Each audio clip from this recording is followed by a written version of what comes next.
20 litr 91 benzine necha litr 95 benzin quyilsa, u 92 yoki undan yuqori benzinga aylanadi. Demak, bu masalani hal etishdan maqsadimiz avtomobilimizni boshqarishga bo'lgan talabni bajargan holda xarajatlarni minimallashtirish bo'ladi. Xo'p, B'da tayyor formulayni x teng a(m1 plus b(m2) bo'lingan m1 plus m2. Demak, B'da novul o'zi ma'nosi.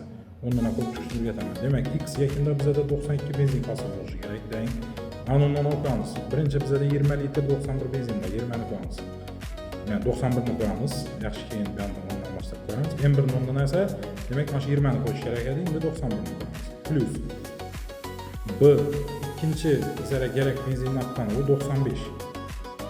M2 95 dan chalib qo'yish kerak. Bilimiz. Shuning uchun M2 ni o'zini qoldiramiz. Bo'lingan M1 plus M2, ya'ni M1 bizada 20 edi plus M2. Demak, bu o'zi proporsiya. Buni o'quvchilarimiz yaxshi hisoblab biladi. Oddiy odam esa, demak, nechalik hisoblashi mumkin. Shu 92 ni pastdagi ikkisini ko'paytiramiz. 1840 92 ni 20 ga ko'paytsak plus M2 ga ko'paytsak 92 M2 bo'ladi. Dang, endi depani hisoblaymiz.